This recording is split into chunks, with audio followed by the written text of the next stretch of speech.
Hi guys, welcome back. So this video is what I'm going to call a bonus video. So I had no plans on filming this video, so this video is going to be kind of crappy on graphics. But I'm making this video because I had a lot of people who were asking me questions and were very curious about my husband and I's experience. So I thought I'd make this video for them. And also so that they can share with their family members and friends who were also equally as curious. Pretty much what this video is about is my husband and I did what we call a 13 temple run. We had made plans to try to go to 13 Utah temples in one day, from one morning till evening. But that didn't work out. We only went to 12 temples. So this video will be about our experience doing the 13 temple run and what had happened, what didn't happen, and what we learned from the experience. So before we get started, I'm going to put a little disclaimer here. I do not recommend this. Pretty much we had lost almost all spirituality. We were just so stressed about making our goal and we're very impatient and frustrated. We had a lot of negative feelings that we brought to the temple, and that's not what you're supposed to do. The temple is supposed to be a beautiful, spiritual, calming place, and this event was not that. We did have a couple of spiritual experiences, but we could have had a lot more if we had a different mindset. My husband has a different standpoint. He says that he recommends doing this, but don't have a set goal of how many temples you want to do or a set time frame. He says just go and see how many temples you can visit in a day, and if you can only do 6 or 4 or you can do all 13, congrats, but don't stress about it. Be more calm and relax and have a more relaxed point of view of doing this, which maybe he's right. So I guess let's get started on how the day ran, and then I will explain what we learned and what we would have done differently. So earlier this week, my husband and I tried to go to 13 temples in one day, from sunrise to sunset. So when I first got this idea, what I did is I had found a bunch of family names and printed them out. We were going to do 4 family names apiece at each temple. That's pretty much what the temple does anyway, is if you choose temple names, they give you 4 names to do. So I was like, we'll just do 4 family names. Keep it short, sweet, simple, not too many names. That way it won't take too long, but I don't feel bad about bringing 2 names. So I found a bunch of family names, printed them all off. I put them in little packets so that they were easy to grab. I also went through on LDS.org and made sure that all 13 temples were going to be open that day and had memorized the hours that the temple were open, which did come in handy later on. That was the preparation we did beforehand. So the day before, we drove up to Logan and we slept over in Logan.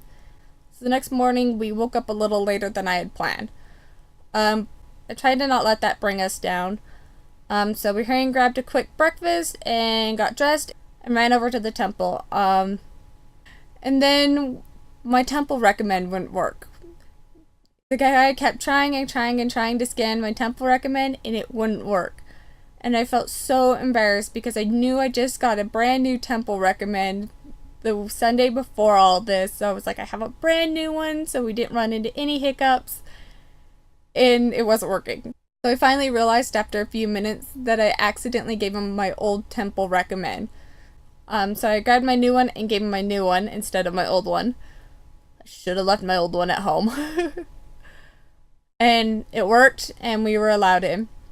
I also felt really bad because at this point I had realized I had walked into the temple in my tennis shoes and not my high heels.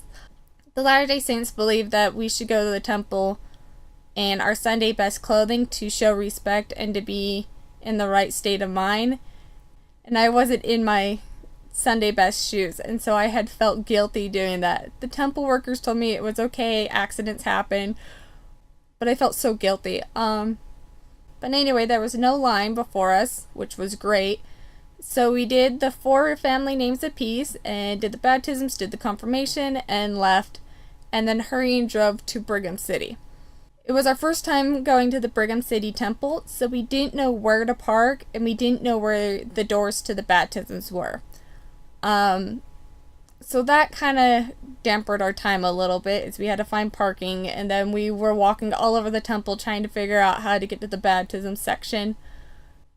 But we ended up finding it, and once again, there wasn't a line, so we went and did the 4 family names apiece. And hurried to the baptisms, the confirmations, got out without any problems. And then we drove to Ogden. We did stop to get gas on the way to Ogden, and then we went to the Ogden Temple. We had been to the Ogden Temple, so we knew where to park and we knew where the baptisms were. And when we got there was like 1 or 2 people before us, and so it really wasn't that long of a wait. We did the 4 family names apiece, the baptisms, and the confirmation. But it did take the temple workers quite a bit of time to get around to scanning our family names to say that we had done the work for them.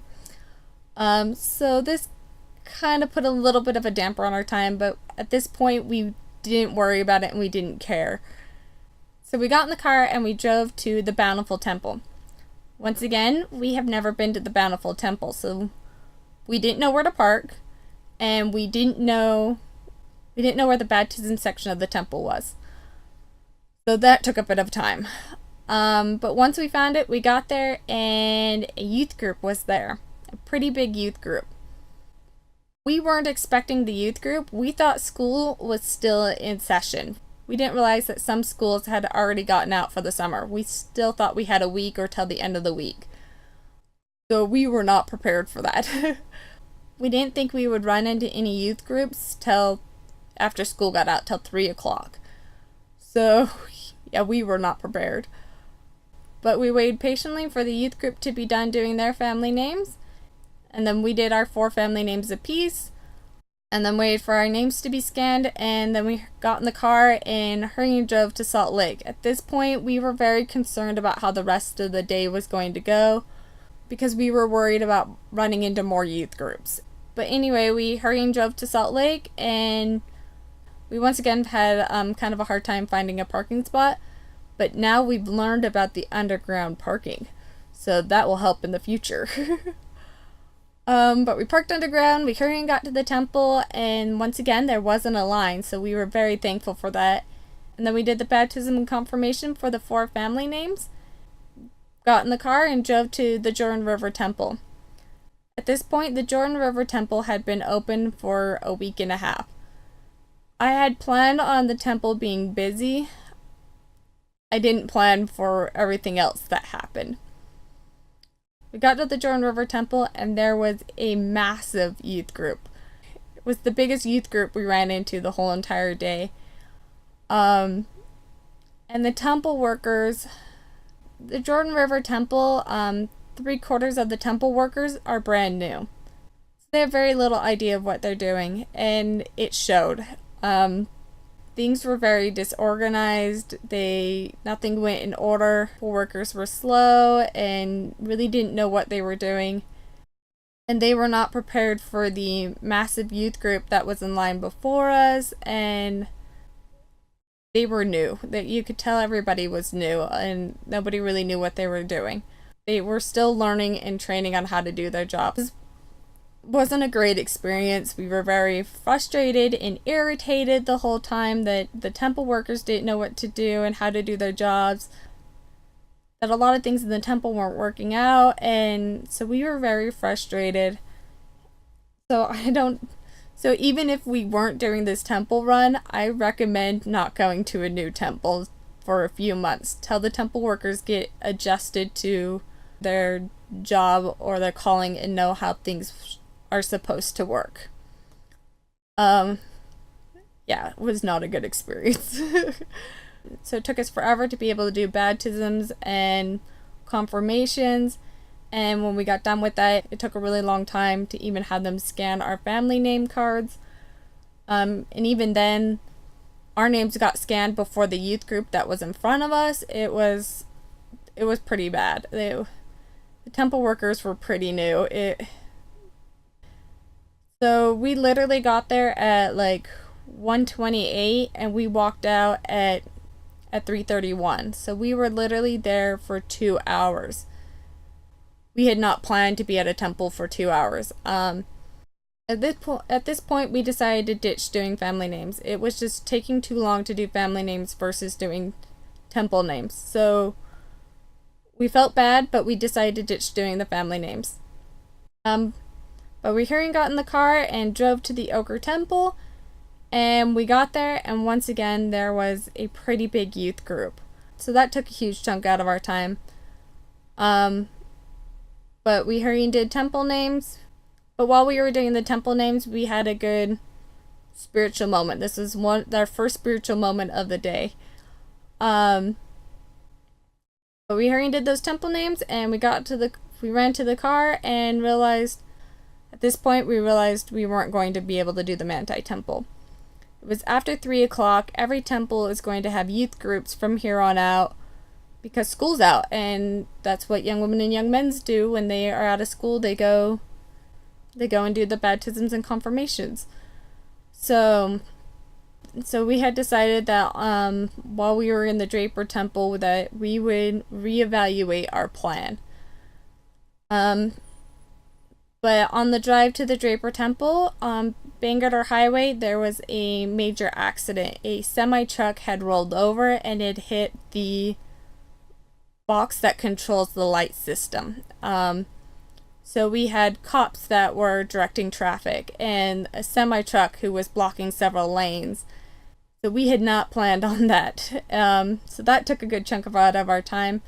But we believed the semi-truck driver to be okay because there wasn't any ambulance or fire trucks there, and it was never reported on the news of the incident. So we believe that he is okay and everybody else is okay. But we got to the Draper Temple okay, and when we got there, there was 2 small youth groups. They had like 4 or 6 people apiece, and they were in line before us, and which kind of was to our benefit. It gave us time to sit down and talk and reevaluate our goals and our plans.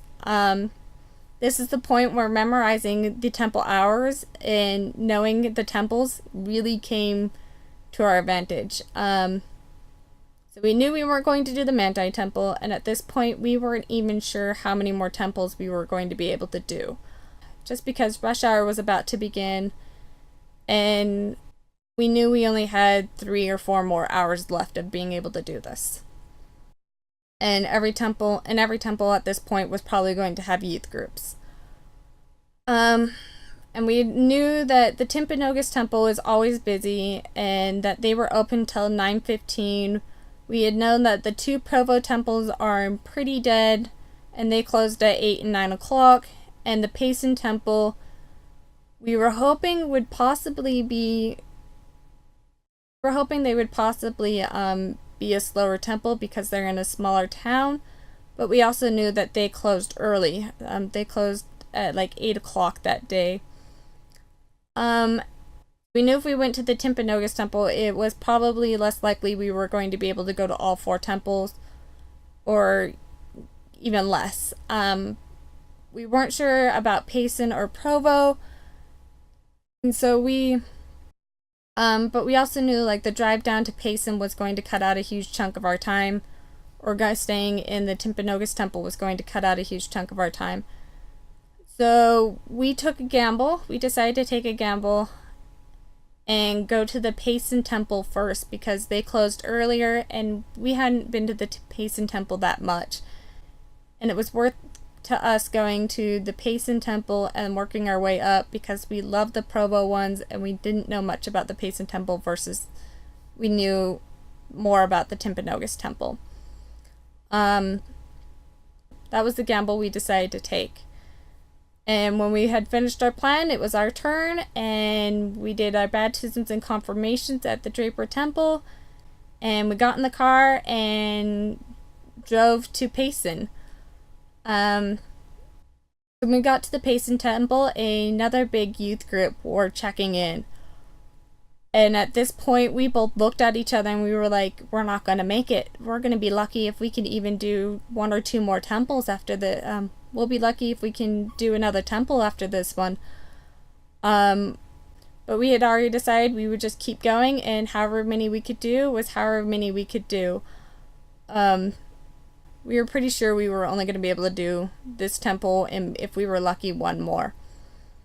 But we got our clothes, and I stood in line to go use the changing stalls, and then realized that the line was really long, and I was wondering if all the stalls were being used, or if a stall was broken, or something. I really don't know why I did this. But I went and jumped in front of the line and realized, yeah, all the stalls are being used, and asked the girls, why aren't we changing in the showers or the bathroom, and then hurrying throwing our clothes in the lockers? That way we can all change faster. And all the girls in line looked at me like I was insane. So I was like, fine, I'll go do it without you guys. And went to go try to use the bathroom, but somebody was in it, and so I walked into the shower and then changed into the jumpsuit in the shower.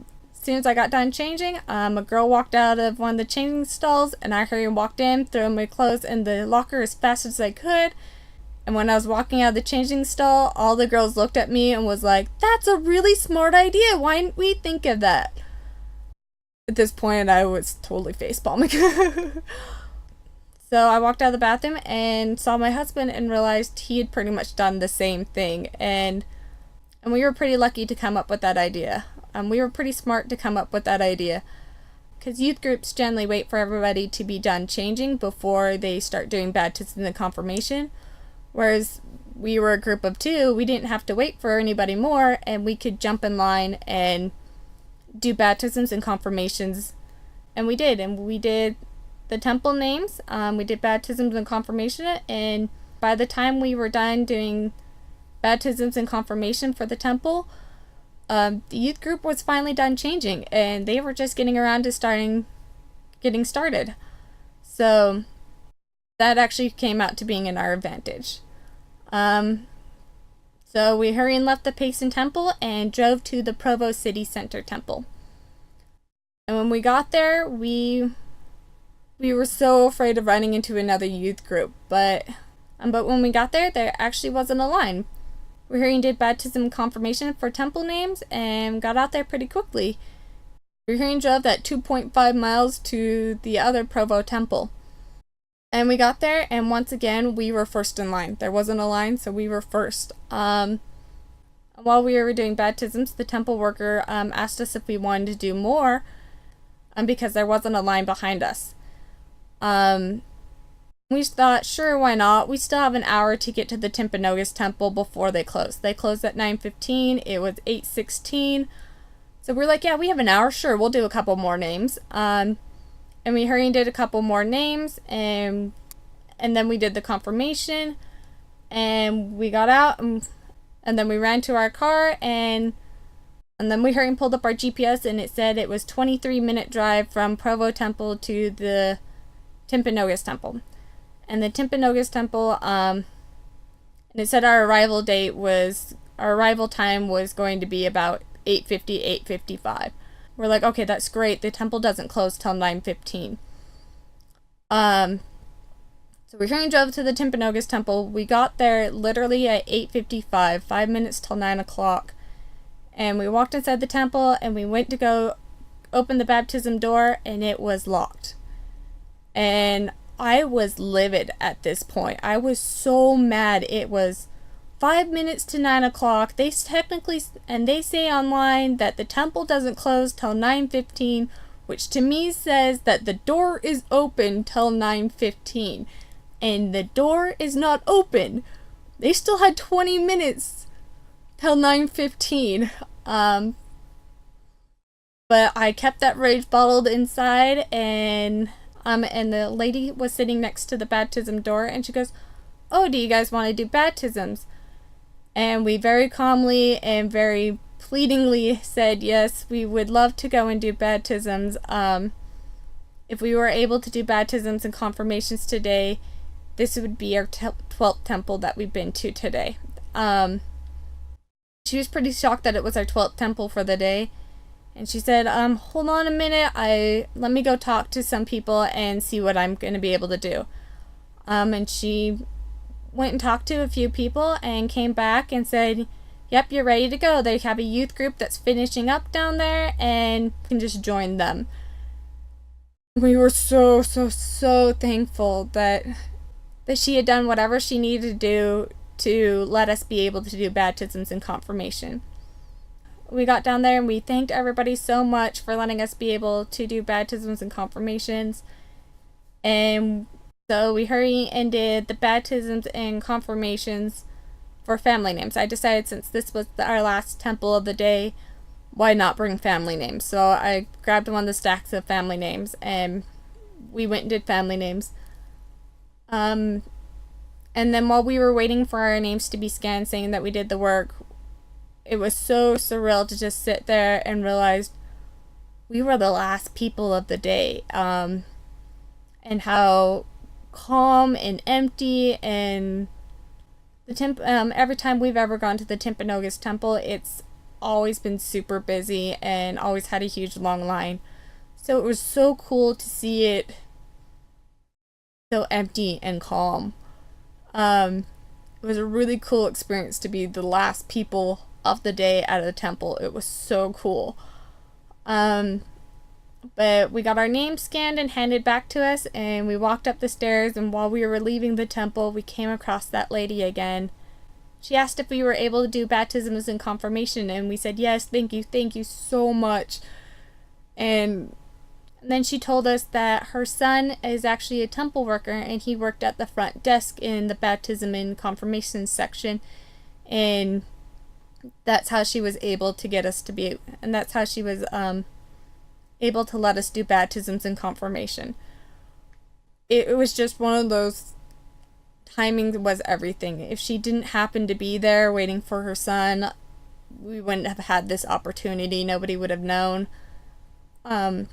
We wouldn't have had that opportunity, and we wouldn't have been able to do 12 out of 13 temples that we wanted to do. So we are so thankful for that lady. So nice. But when we were walking out of the temple, we were so excited. We were able to do 12 out of 13 temples. We were able to go to 12 temples in one day. It would have been nice to be able to go to 13, but still 12 is a really big number. So I guess from here on out, let's talk about what my husband and I had planned on and what we had learned from this experience. So some of the things that we learned was make sure that school was still in session. That summer hasn't started, or it's not spring break or Christmas break or whatever time frame. Make sure that everybody is in school. We definitely felt like if we didn't run into most of those youth groups, we would have been able to make it to the Manti Temple. So make sure that schools is still in session. No new temples. Oh my gosh, let me say that again. No new temples. Yeah, just no new temples. The temple workers are really have no idea what they're doing. They're always busy. They're busy because everybody wants to go to the brand new temple. Just no new temples. Wait till the temple's a good couple months old, in my opinion. That way the temple workers know what they're doing, and the excitement of having a new temple is worn off. Yeah. Don't set a time frame or a goal of how many temples you want to go to. Like my husband says, if you're going to do this, don't set a goal or a time frame. Just say, let's see how many temples we can do in a day. And if you happen to be able to go to 4 or all 13, congrats. Don't stress, don't worry about it. Just don't set a goal, be more relaxed. Actually, one of the youth groups we ran into, I really like their idea, and it's similar to my husband's. What they do every summer is they take their young women and their young men. They go on a trip with their young women and their young men. They start off in southern Utah and they do the St. George and Cedar City Temple, and then go to Manti and do the Manti Temple and stay in Manti. And then the next day they go to Utah County and they try to do as many temples as they can in Utah County. If it ends up being one, whatever. If it ends up being all four, they're happy and ecstatic they can do all four. Then the next day they go to the Salt Lake County and they try to do as many temples as they can in the Salt Lake Valley, whether it be 2 temples or all 5 temples. They count Bountiful as the Salt Lake County, which is kind of smart because Bountiful's really not that far away from any of the temples in the Salt Lake County. Then the next day they go and do the Ogden, Brigham, and Logan temples, and they try to do as many of those as they can. I feel like that's such a great idea. It's more relaxed. It's more of a week-long vacation. So that's what I would recommend. Definitely don't try to set goals or time frames. Start early. We had planned on starting early because the Logan Temple that day was open at like 5 or 5:30, and the Brigham City Temple was open at 6 in the morning, but that didn't work out. And if we did wake up at those hours, we definitely would have had more time and we could have gone and done the Manti Temple. Don't let a large youth group or a slow temple bring you down. Slow temples and youth groups were really dampering our mood and really putting us in bad moods. So don't let them really bring down your mood. Try to stay positive. Don't do family names. We learned about halfway through that family names actually kind of slows you down because you have to wait for them to scan the names. So don't do family names. Do temple names. It's a lot quicker process. We also learned to stop doing showers. We stopped showering after the Ogden or Brigham City Temple because we realized there was no point. We're just gonna go get wet again, and it's really just is a waste of time to go take a shower when you're gonna go get wet 5 minutes later. So skip the shower. It's pointless. Pack your own food. I know this seems crazy, but pack your own food. If you guys realize, I didn't say anywhere after breakfast that, oh, we took time to go stop and get some fast food or go get lunch or dinner. No, we had a small breakfast before we went to Logan Temple, and we didn't eat for the rest of the day. We had planned on going and getting food, but it didn't work out. So pack your own food and eat between the drives of the temples, because otherwise you're not going to eat. Probably the most important thing and the biggest factor that we learned was know your temples. Not knowing where to park or where the baptisms were in the temple really caused a lot of hiccups in our plan. Really added to our time trying to have to find those things. So know where they do baptisms, know where you need to park, know how busy the temples are, or how they do things. Also memorizing their hours for that day. That really ended up being into our favor because we knew that the Timpanogos Temple was busy. We knew the 2 Provo temples were really close to each other so that we could possibly do both of them because they were so close. Also knowing that Payson closed earlier than any of the other temples kind of played into our factor, kind of played a huge factor. So know your temples, know how they work, know how busy they are, know their hours for that day. Definitely get to know the temple as much as you can before doing this. It really actually pays off. Things that we had already known and planned for, I'm just going to talk about those things just in case if you guys don't think about them. So the biggest thing that we had planned on was we had planned and expected to come into problems. We had planned for the Jordan River Temple to be busy. We didn't plan on the temple workers not knowing what to do. We also did plan on after 3 o'clock running into a lot of youth groups. So we did want to go to as many temples as we could before 3 o'clock. Obviously, that didn't work out. So plan and expect problems to arise. It's going to happen. No matter what, it's going to happen. Problems are going to arise. Wear easy clothing to change in and out of. I happened to wear a dress just because I knew it was going to be easier for me to get in and out of the dress. My husband had learned throughout the day that he didn't need to unbutton his church shirt all the way. He could just undo the first couple of buttons and then pull it over his head. That way it would save more time in changing. Wear just easy clothes to change in and out of. You don't want to waste your time getting caught with doing buttons or, you know, making sure that you have all your layers on correctly or whatever. Wear something that's easy to change in and out of. Also, wear your hair in a low maintenance hairstyle. My husband has short hair and he doesn't care if it's messy or not, so we didn't worry about that. For me, I have longer hair, and so I decided to braid my hair that day. I put it up in a braid. That way I didn't have to worry about blow drying it. I didn't have to worry about looking good. I could just wring out the braid and just keep going. It really kind of helped out. Obviously, you're not going to spend time to blow dry your hair or put your makeup on. So if you're a girl, I would also recommend don't wear makeup or wear waterproof makeup because you're not going to have time to fix your makeup. And really nobody's going to care. This one I kind of learned. Wear comfortable, easy to change shoes. Wearing the tennis shoes for the first temple kind of did slow us down, but at that point I was just more embarrassed that I wore tennis shoes inside the temple. But later on I changed into heels. I didn't change into strappy heels because I knew they would be harder to change in and out of those heels, but I wore my heels. And by the end of the day, my feet hurt just from having wet feet and wearing heels. I had so many blisters.